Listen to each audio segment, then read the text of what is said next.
La malnutrition est une grande préoccupation dans les pays du Sud. Dans les pays pauvres, les repas manquent de qualité et de diversité. 1 milliard de personnes souffrent de faim. Mais est-ce une fatalité? Pour répondre à ces questions, nous partons au Pérou, dans la région de Huánuco.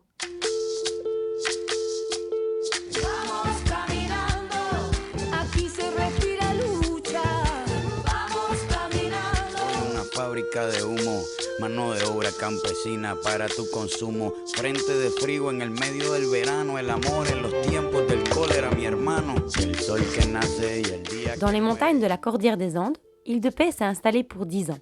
Ils ont apporté de l'eau potable dans les maisons et dans les écoles. Ils aident les paysans dans la production de grenadilles, dans l'élevage de vaches et de moutons. Et pour améliorer l'alimentation des enfants, Île de Paix aide les mères de famille dans l'élevage de cochons d'Inde.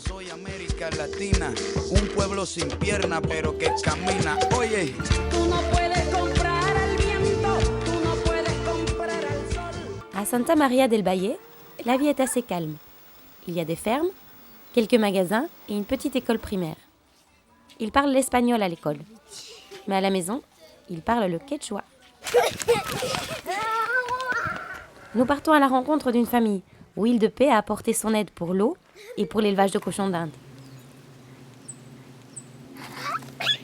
Soy Hipólito. Je m'appelle Hipólito, j'ai 9 ans et nous sommes jumeaux. Somos gemelos. Soy Roberto. Moi, je m'appelle Roberto, j'ai 9 ans, nous sommes jumeaux.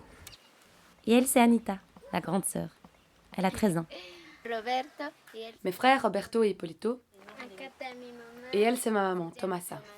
Hola. Tomasa, la maman, s'occupe des animaux, de la cuisine et de ses enfants. Là, c'est la cuisine. Dans leur maison, il y a 2 pièces.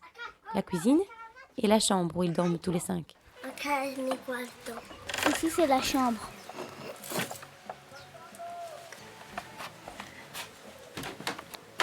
C'est mon lit où je dors avec Anita.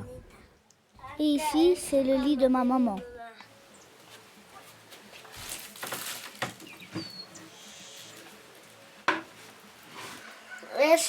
Là, c'est où je fais mes devoirs.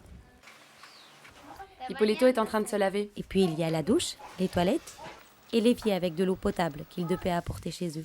Car avant, comme la plupart des habitants de la région, ils n'avaient pas l'accès à de l'eau propre. La maison est petite, mais ils ont un grand jardin avec plein d'animaux. C'est mon chien, il s'appelle Negro.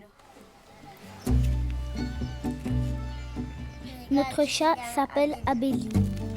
Ils ont aussi des canards, des poules, un cochon et des moutons.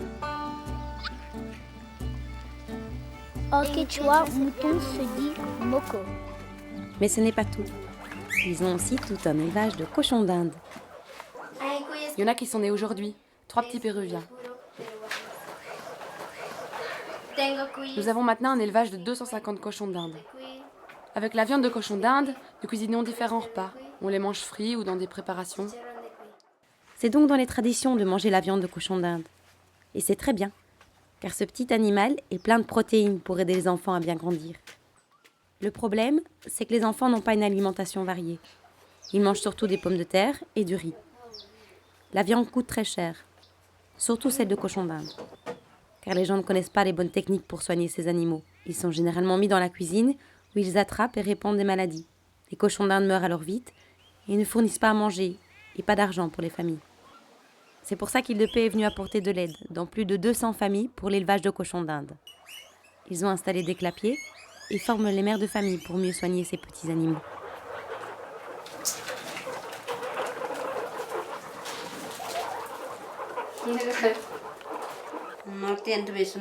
Non, il n'a pas de nom.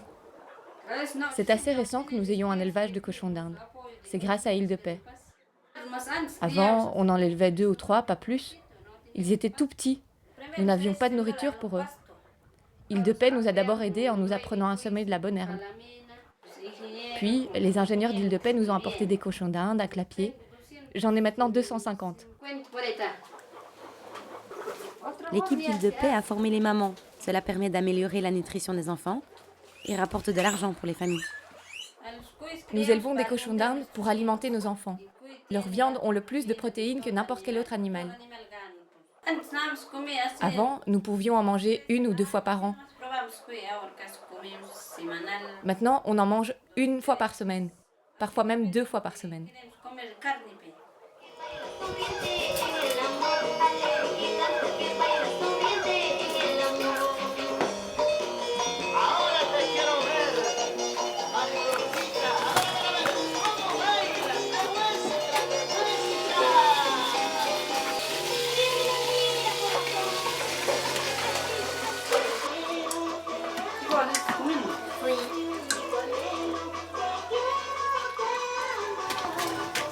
En haut d'une grande colline, on retrouve une petite école où Île de Paix donne des formations aux mères de famille.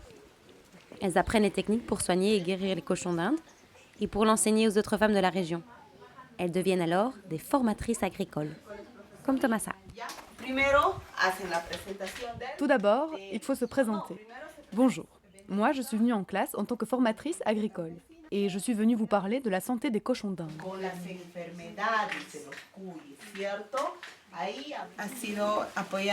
Je les aide à créer leur matériel scolaire pour qu'elles puissent donner leurs cours en école secondaire.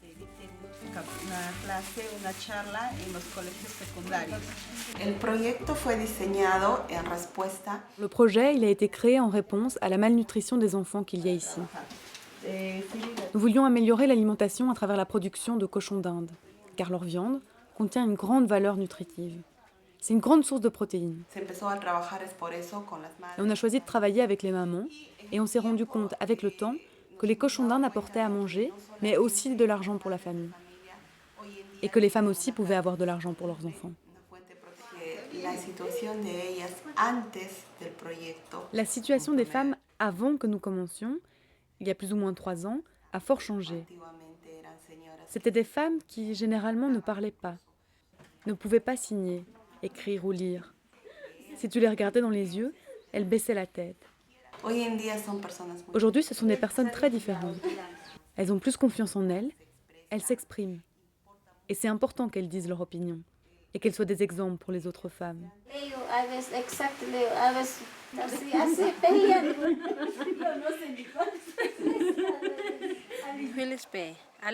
Heureuse, je me sens heureuse. Parce que nous avons nos cochons d'Inde. On les vend, on les mange. Avant, j'attendais que mon mari me donne de l'argent. Je ne pouvais pas en gagner. L'unique chose était d'attendre qu'il m'en donne pour acheter ce dont j'avais besoin. Mais maintenant, je ne dois plus attendre qu'il m'en donne. J'élève mes cochons d'Inde et je les vends au marché et j'ai mes billets. Si je veux offrir quelque chose à mes enfants, je peux. Parce que mes cochons d'Inde ont de la valeur. C'est avec beaucoup d'émotion que je mange de la viande de cochon d'Inde.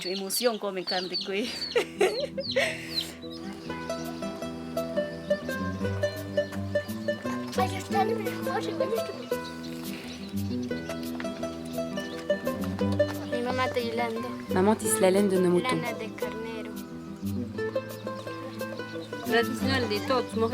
C'est traditionnel. C'est un travail de toutes les femmes ici. Nous tissons la laine pour faire des couvertures.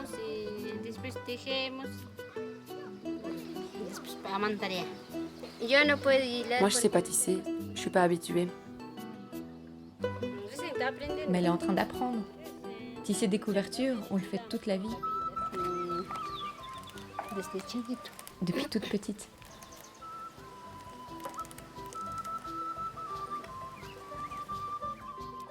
Anita tisse peu, mais elle n'aime pas trop. Je ne sais pas pourquoi, elle n'aime pas. Ce sont les couvertures que ma maman fait avec la laine des moutons. Et les jupons de couleur, on les met en dessous de la jupe. Anita ne met pas de jupe parce qu'il fait froid. Moi, je suis habituée. On les porte depuis toute petite. Ces jupons de différentes couleurs, nous les mettons en dessous de la jupe noire. Certaines femmes en mettent 3 ou 4 dessous la jupe. Celles-ci, c'est moi qui les ai faites.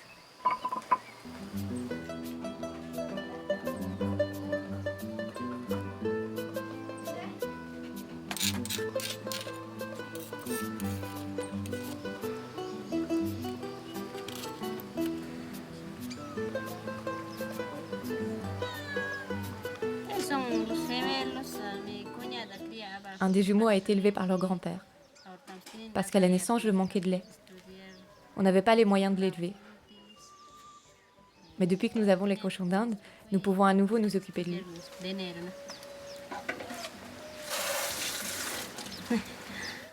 Face à la pauvreté, pouvons-nous vraiment changer les choses?